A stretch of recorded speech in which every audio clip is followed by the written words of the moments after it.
मंचकावरती बसलेल्या सर्व आदरणीय नेते, कार्यकर्ते, पदाधिकारी, नावं घेत नाही कारण का मला वेळ येता येता मी बघत होतो 10 मिनिटं राहिलेली आहेत फक्त 10 वाजायला.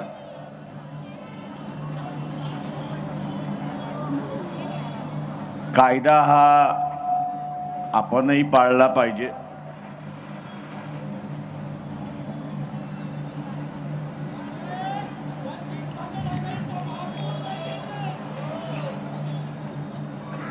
उपस्थित बंधूंनो आणि भगिनींनो,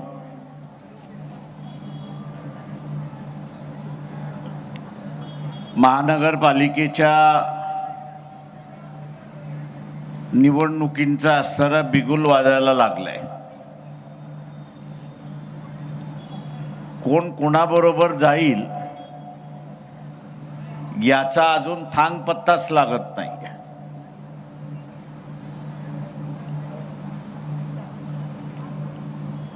आघाड्या कशा होतील, कशा होणार नाहीत,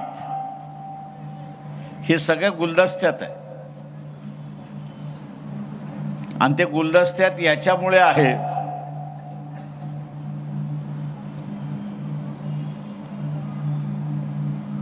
की काय करावं, काय करू नये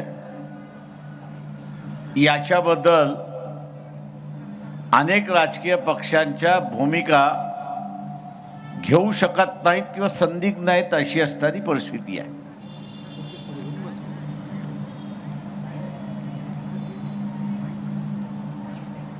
बिहारच्या निवडणुका झाल्या,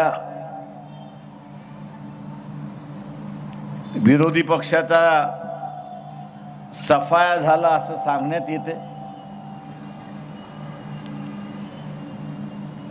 भारतीय जनता पक्षाच्या आघाडीला असताना जास्ती जागा निवडून आल्या.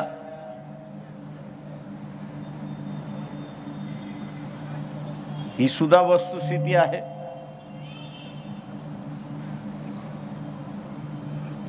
पण नेमका जिथे बोट ठेवलं पाहिजे तिथे बोट ठेवलं गेलं नाही. ज्याला मताचा अधिकार बजावता आला नाही, इलेक्शन मध्ये ज्याला मताचा अधिकार बजावता आला नाही, तो हे म्हणू शकतो की इलेक्शन कमिशनने माझे असणारं मत चोरलेलं आहे.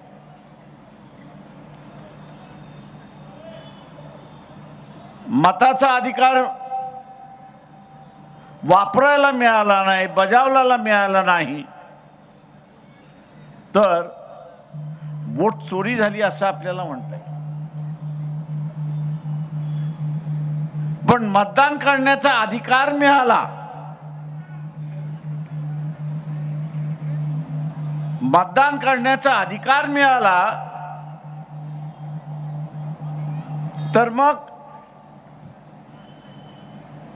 तो मतदार कसं काय म्हणणार की माझ्या मताची चोरी झाली?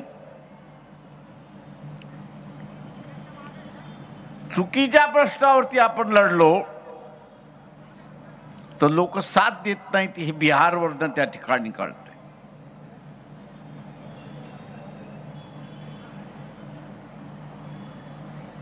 मताची चोरीपेक्षा इलेक्शन बूथ मध्ये जे अधिकारी बसलेले आहेत, मताची चोरी होण्यापेक्षा इलेक्शन बूथ मध्ये जे अधिकारी बसलेले आहेत, ते बसलेले अधिकारी प्रत्येक बूथ मध्ये 100-150 मतं सत्ताधारी पक्षाला टाकतात अशी असणारी परिस्थिती. त्याला का इकडनं बटन दाबायचं, त्यांनी तिकडनं बटन दाबायचं. मतदान झालं. मताची चोरी होत नाहीये तर सत्ताधारी पक्षाला अधिक मतं देण्याची असणारी परिस्थिती अधिकारी निर्माण करतोय अशी परिस्थिती आहे आणि म्हणून त्याच्या विरोधात लढलं पाहिजे असं मला त्या ठिकाणी वाटतंय. दुर्दैवाने ती लढाई आपल्याला दिसत नाही. पिंपरी चिंचवडमध्ये 2 प्रकारचे अतिक्रमण आहेत. एक अतिक्रमण झोपडपट्ट्यांचं अतिक्रमण आहे आणि दुसरं या ज्या बिल्डिंग आपल्याला दिसतात आहेत या बिल्डिंगांमध्ये अनियमितपणे कामकाज झालेलं आहे. त्यांनी अतिक्रमण केले अशी असणारी परिस्थिती आहे. म्हणजे बिल्डिंग धारकांचं सुद्धा अतिक्रमण आहे आणि झोपडपट्टीवासियांचं सुद्धा अतिक्रमण आहे अशी असणारी परिस्थिती आहे. 1 लाखाच्या वरती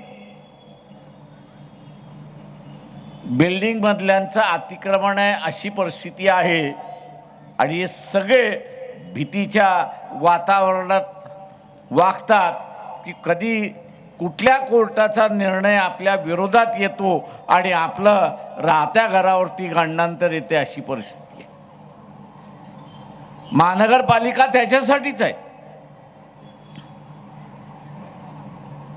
की जे अनियमित आहे ते पूर्ण अनियमित असेल तर त्याला असणारं संरक्षण देता कामा नये. पण जे कायद्यामध्ये बसू शकतं आणि शहराच्या विकासाला असणारा विरोध होत नाही अशी जी अतिक्रमण झालेली आहेत त्याला महानगरपालिका कायदेशीर करू शकता अशी परिस्थिती आहे. आणि म्हणून इथल्या बिल्डिंगमधलं असणारं जे अतिक्रमण आहे त्या मतदाराला माझं आव्हान आहे की गेली 10 वर्ष त्या हायकोर्टामध्ये इथल्या असणाऱ्या केसेस मी बघतोय. 10 वर्ष इथल्या असणाऱ्या केसेस बघतोय. इथला पाडा तिथला पाडा तिथला पाडा असा हायकोर्ट ऑर्डर देते. पण याच्यावरती एक नियम घेऊन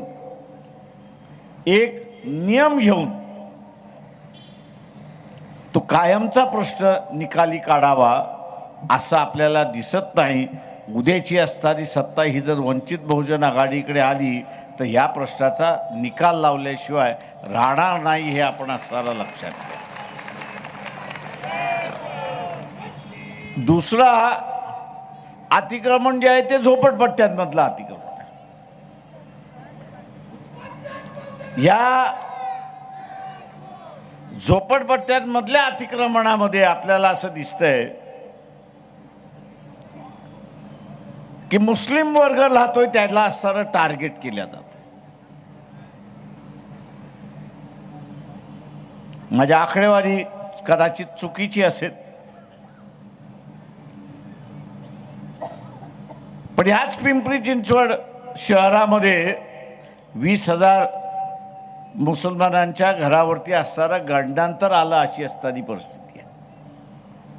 काही ठिकाणी बुलडोझर फिरवण्यात आले, काही ठिकाणी तोडण्यात आले.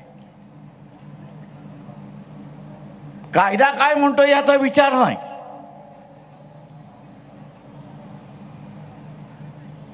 पण मुसलमानांवरती असं मुसलमानांच्या झोपडपट्ट्यांवरती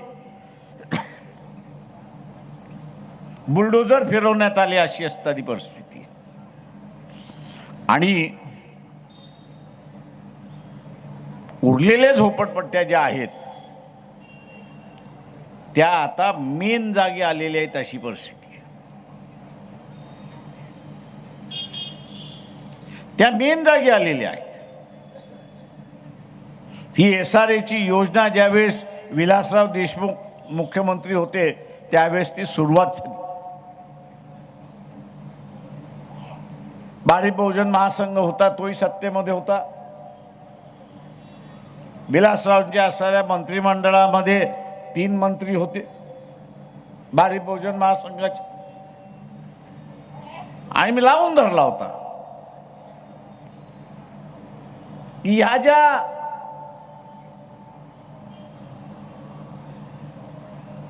झोपडपट्ट्या शहरांमध्ये आहेत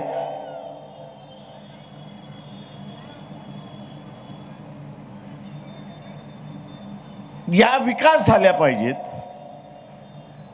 झोपडपट्टीमध्ये राहणाऱ्या लोकांना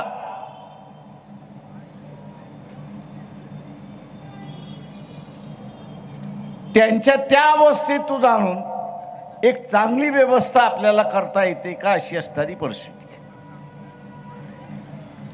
समिती बसली. त्या समितीमध्ये निर्णय झाला की पहिल्यांदा कुटुंब म्हणून जे आहे, नवरा बायको, त्याचं मुलगा, त्याची मुलं आणि त्याचे आईबाप किंवा तिचे आईबाप, यांना व्यवस्थित राहण्यासाठी, आणि आम्ही असं म्हणालो होतो की म्हाडामार्फत असेल किंवा हाऊसिंग बोर्डामार्फत असेल किंवा MMRDA मार्फत असेल, या जर विकसित झाल्या तर महाराष्ट्राची तिजोरी ही भरल्याशिवाय राहणार नाही, हे लक्षात घ्या.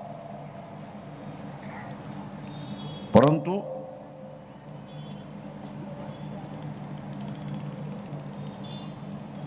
मंत्रिमंडळातल्या आणि काही आमदार आणि सरकारी अधिकारी यांच्या लक्षात आलं की ही योजना अशीच्या अशी राबवल्या गेली तर आपल्याला काहीच खायला मिळणार नाही, अशी असणारी परिस्थिती आहे. आणि म्हणून रातोरात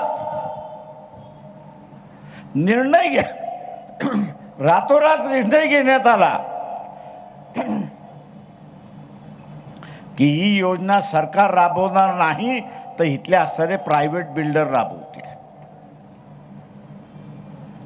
इथले असणारे प्रायव्हेट बिल्डर राबवतील.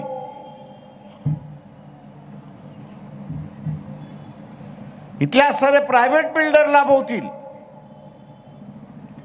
आणि आज आपण बघत असाल की हे प्रायव्हेट बिल्डर कशा रीतीने राबवतात आहेत.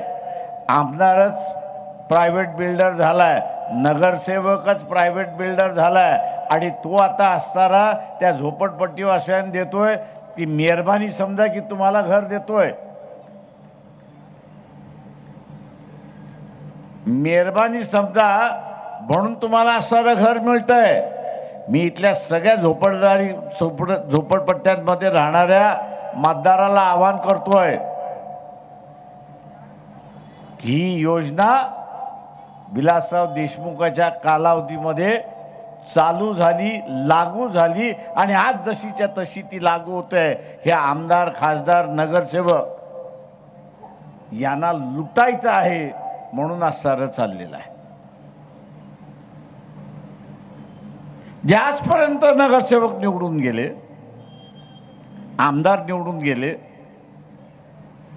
भर पावसात मुंबईमध्ये असताना मोर्चा काढला होता. काय का अनेक जणांना असताना बुलडोझर लावण्यात आले होते. 2-2, 4-4 वर्ष तिथल्या झोपड्या पाडल्या होत्या. ते स्थलांतरित झाले होते, पण त्यांना महिन्याचं भाडं मिळत नव्हतं. आणि म्हणून ही सगळी कुटुंब त्रस्त झाली होती. त्रस्त झाली आणि ते निर्णय घेण्यात आला की प्रायव्हेट बिल्डर करू शकत नसेल तर ते म्हाडाला द्या, ते हाऊसिंग बोर्डाला द्या, ते MMRDला द्या किंवा ते MCRDला द्या, ते बांधतील तरी. मी आज आपल्याला असणारं आवाहन करतो की इथल्या असणाऱ्या झोपडपट्टी धारकाला संधी आलेली आहे. आपलं घर बांधण्याची त्याला संधी आली. इथे जे झोपडपट्टी धारक उभं राहायला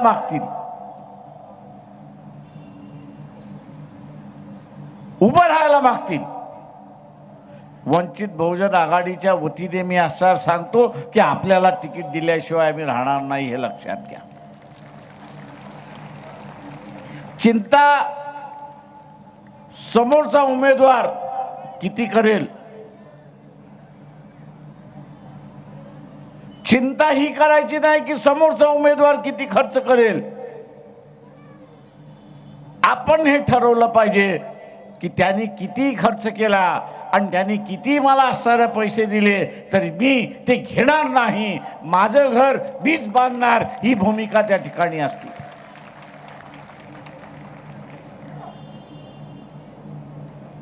इथल्या झोपडपट्टी धारकाने हे जर ठरवलं आणि खऱ्या अर्थाने झोपडपट्टी धारकांचा प्रतिनिधी तिथे निवडून गेला, झोपडपट्टी धारकांचा तिथे असर निवडून गेला, तर जे मुंबईमध्ये झालं,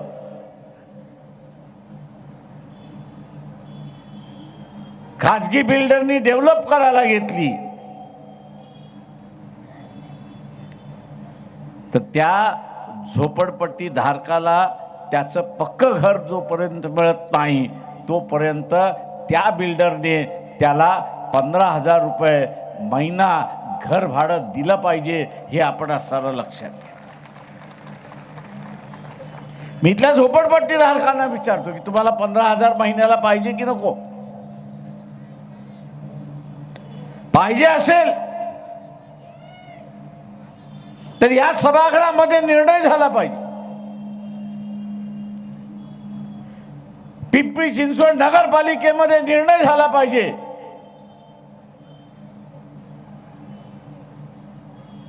की खासगी बिल्डर ज्या ठिकाणी एसआरएची योजना राबवेल त्या झोपडपट्टी धारकाला त्यांनी 15,000 रुपये दिले पाहिजे आणि तो जोपर्यंत कॉर्पोरेशनला लिहून देत नाही तोपर्यंत त्याला परवानगी मिळणार नाही. हा कायदा तिथे केला. तुमचं आयुष्य तुमच्याच हातात आहे हे लक्षात घ्या. तुमचं आयुष्य इथल्या नगरसेवकाच्या हातात नाही.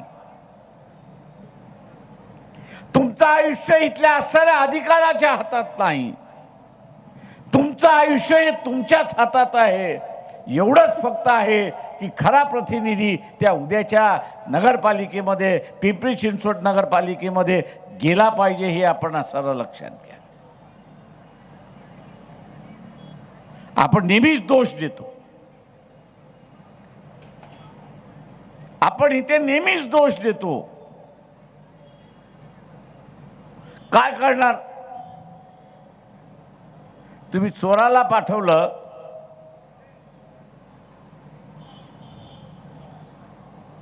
तुम्ही चोराला त्या सभागृहामध्ये पाठवलं तर तो काय करणार?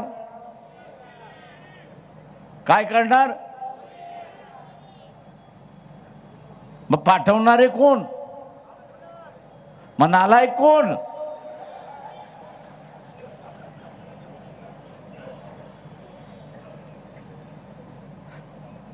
पाठवणाऱ्याने नालायकपणा केला, त्या चोराला कशाला शिव्या देत आहे?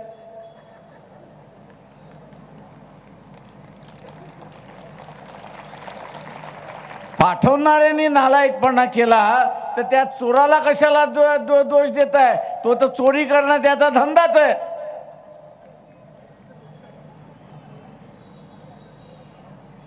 त्याचा तो व्यवसायच आहे. दोष हा आपण आपल्याला दिला पाहिजे. दोष हाच आपणच आपल्याला दिला पाहिजे. कारण का आपण इलेक्शनच्या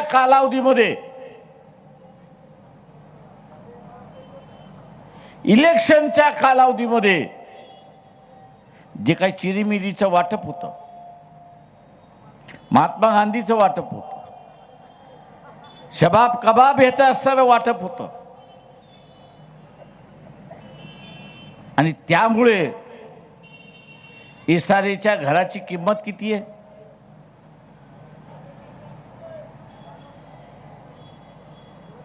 एसआरएचं घर तुम्हाला विकत घ्यायचं असेल तर किती मोजावे लागतात?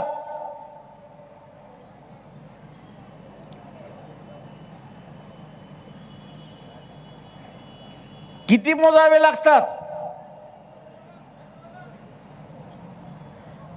मग तुम्ही किती लाखाला मुकलात?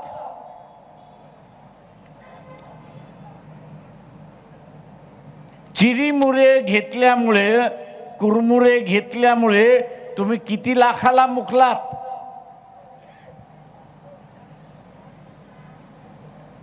किती लाखाला मुकलात तुम्ही?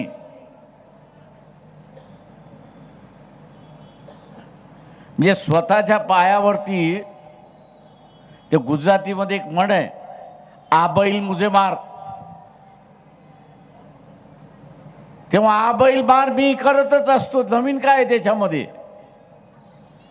तेव्हा दोष दुसऱ्याला देण्यापेक्षा दोष आपणच आपल्याला दिला पाहिजे, हे लक्षात घ्या मित्रो. देशातली असणारी राजकीय परिस्थिती जी आहे ही बिघडत चालली आहे.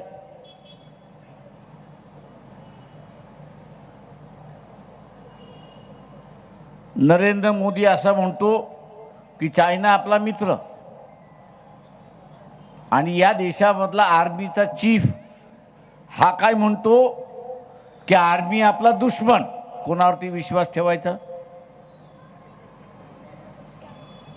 कोणावरती ठेवायचा? आर्मी चीफ वरती ठेवायचा की मोदीवरती ठेवायचा? माझ्यासारखा आर्मी चीफ वरती ठेवणार आहे का त्याला काही घेणं देणं नाहीये? देशाची सेवा करणं एवढंच फक्त आहे. देशाची बाउंड्री सुरक्षित करणं एवढीच त्याची जबाबदारी आहे.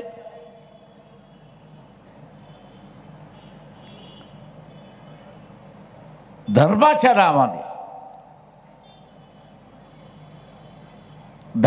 नावाने या देशाचं गेल्या 15 वर्ष जे राजकारण चाललंय,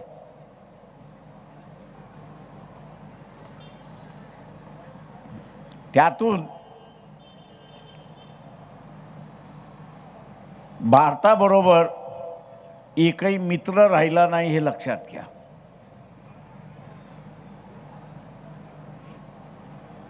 पिंपरी चिंचवडमध्ये अनेक कुटुंब आहेत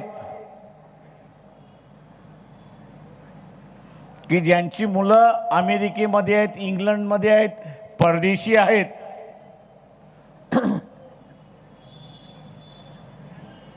कालच अमेरिकेचे अध्यक्ष डोनाल्ड ट्रम्प यांनी ज्यांना अमेरिकेमध्ये राहायचं आहे त्यांनी गोल्ड कार्ड विकत घ्या अशी योजना काढली. जे राहतात आहेत त्यांनाही, जे जायला मागतात आहेत त्यांनाही गोल्ड कार्ड विकत घ्या.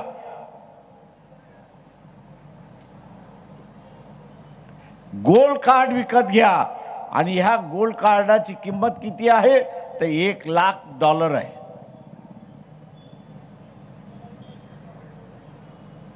या गोल्ड कार्डाची किंमत जी आहे ती $1,00,000 आहे.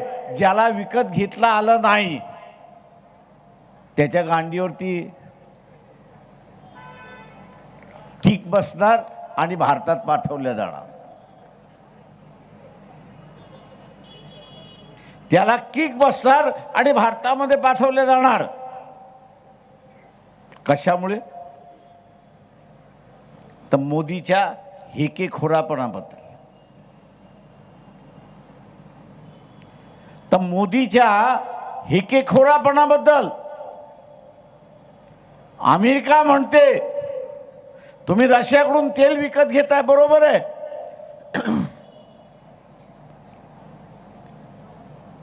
तुम्ही तेल विकत घेताय हे बरोबर आहे रशियाकडून. युरोपमध्ये विकताय हेही बरोबर आहे. पण त्याचा नफा जातो कुठे? त्याचा नफा जातो कुठे? भारतीय जे स्कूटर वापरतात, मोटरसायकल वापरतात, ट्रॅक्टर वापरतात, गाड्या वापरतात, लॉऱ्या वापरतात, त्यांना फायदा होतोय का? की भारतामध्ये एकाच कुटुंबाला फायदा होतोय, की एकाच कुटुंबाला फायदा होतोय.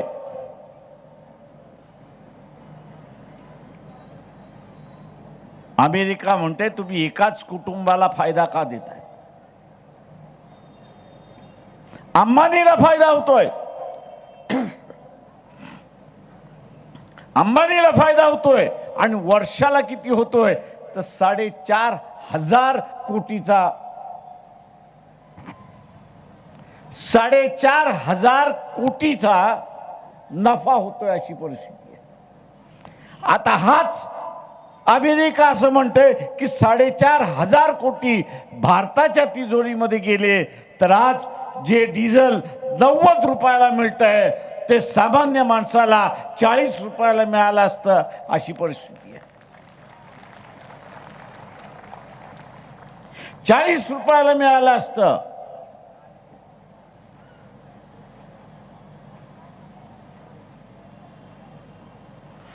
पण मोदीचं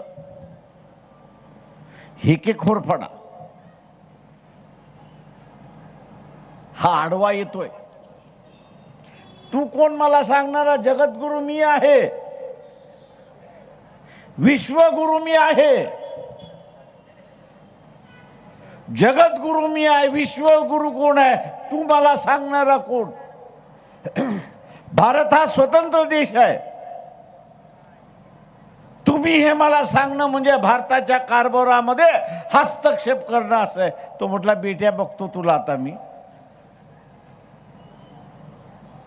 जे सगळे भारतीय इथे राहतात आहेत त्यांना असणारा 5 वर्षामध्ये पुन्हा पाठवून देतो अशी असणारी परिस्थिती आहे.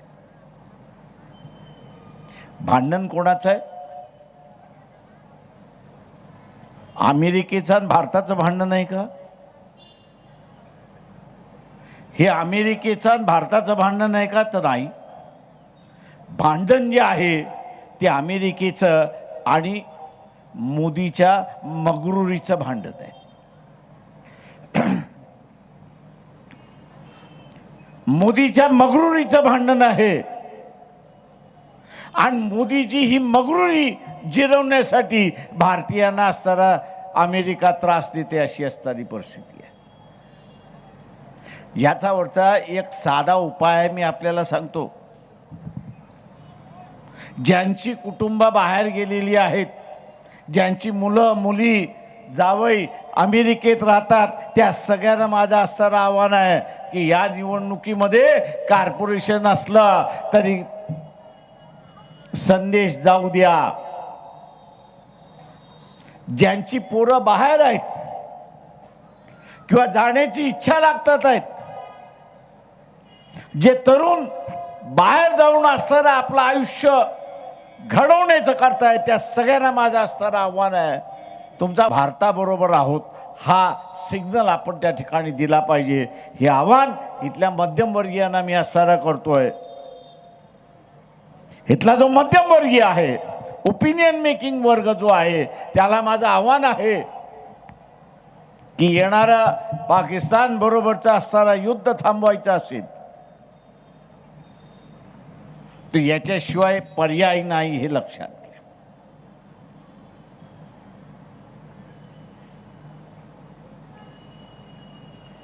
चार दिवसाच्या पाकिस्तानच्या युद्धामध्ये 5 विमानं गेली अशी असणारी परिस्थिती आहे. 5 विमानं गेली. पाकिस्ताननी पाडली नाही, ती चायनानी पाडली.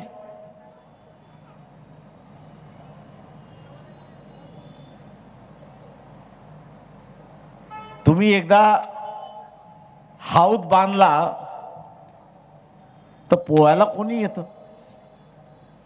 युद्ध झालं, चायनाला वाटलं संधी मिळाली भारताला धडा शिकवायची, त्यांनी पाकिस्तानच्या याच्या मार्फत संधी शिकवली. आज आपण बघत असाल की पाकिस्तानला मदत करायला रशियाही आलेला आहे, चायनाही आलेला आहे, इंग्लंड आलेला आहे, अमेरिका आहेच, युरोप आहेच. कशासाठी? तर मोदीला धडा शिकवण्यासाठी. नागरिक म्हणून आपली सुद्धा जबाबदारी आहे, मतदार म्हणून आपली सुद्धा या ठिकाणी जबाबदारी आहे. ती जबाबदारी काही आहे की एखादा माजोरीखोर पंतप्रधान असेल तर आम्ही त्याच्याबरोबर नाही ही दाखवण्याची संधी आहे, आणि मतदान देऊन ही दाखवण्याची आपल्याला संधी आहे हे लक्षात घ्या. नाही तर आर्मी चीफ म्हणालाच, आर्मी चीफने सांगितलं की लवकरच आपल्याला असणारं युद्धाला तोंड द्यावं लागणार आहे. आणि मी सुरुवातीलाच म्हणालो की आर्मी एका बाजूला आहे आणि सरकार दुसऱ्या बाजूला आहे, अशी परिस्थिती आहे. आर्मी म्हणते की चायना आपला विरोधक आहे आणि पंतप्रधान म्हणतोय की चायना आपला मित्र आहे. आणि त्याच मोदीच्या मित्राने भारताची सिंदूरमधल्या युद्धानंतर युद्धामध्ये 5 विमानं फाडली. तेव्हा हा जो मध्यमवर्गीय आहे,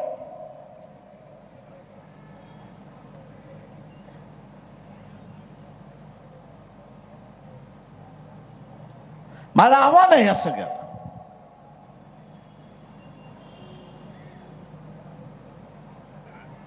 धर्म आणि राष्ट्र हे दोन वेगळे आहेत.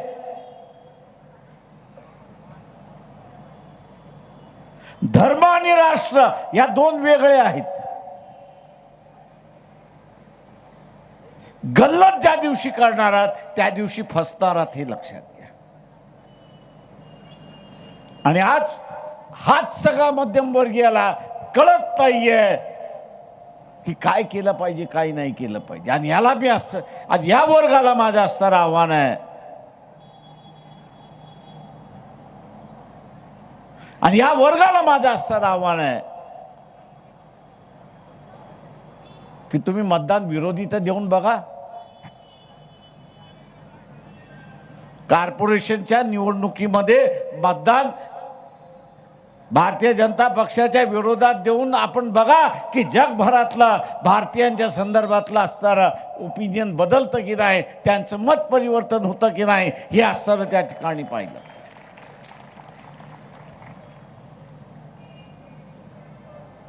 आणि म्हणून जाता जाता मी इथल्या असणाऱ्या सर्व स्लममध्ये राहणाऱ्या मतदाराला आव्हान करणार आहे की ही संधी आहे. आपण मोर्चा काढला, ही संधी आहे. नुसती पक्क घर काढण्याचं नाही, त्या हक्काचं घर मिळवण्याचं आहे. आज 300 स्क्वेअर फुटाचं असणारं त्या ठिकाणी द्या म्हणून सांगितलेलं आहे. याच सभागृहामध्ये, पिंपरी चिंचवडच्या सभागृहामध्ये 450चा निर्णय होऊ शकतो की न होऊ शकतो? 450 स्क्वेअर फूट इथल्या असणाऱ्या झोपडपट्टी धारकाला मिळाला पाहिजे, हा निर्णय होऊ शकतो की न होऊ शकतो? पण त्याच्यासाठी काय पाहिजे? त्याच्यासाठी काय पाहिजे? त्याच्यासाठी काय पाहिजे? त्याच्यासाठी काय पाहिजे? त्याच्यासाठी काय पाहिजे? त्याच्यासाठी नगरसेवक पाहिजे, हे लक्षात घ्या. आणि हे नगरसेवक वंचित बहुजन आघाडीचे असले पाहिजेत. आणि म्हणून मी मगाशी म्हणालो की झोपडपट्टी धारकाला उभं राहायचं असेल, माझ्या खिशात दमडी नाही, भ्यायचं काही कारण नाही.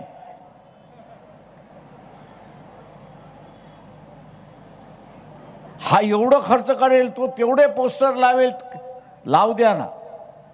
पण झोपडपट्टी धारकाने निर्णय केला पाहिजे की मी माझ्या पक्क्या घरासाठी, मी 450चं घर मला मिळालं पाहिजे, म्हणून माझ्याबरोबर राहणाऱ्या माणसाला आणि वंचितवरती उभा राहणाऱ्या माणसाला मतदान केल्याशिवाय राहणार नाही, ही खुणगाठ बांधा, हा निश्चय करा, सत्ता घेऊन या आणि आपली हक्काची घरं घ्या. एवढं बोलतो आणि आपली सगळ्यांची रजा घेतो. जय भीम, जय भारत.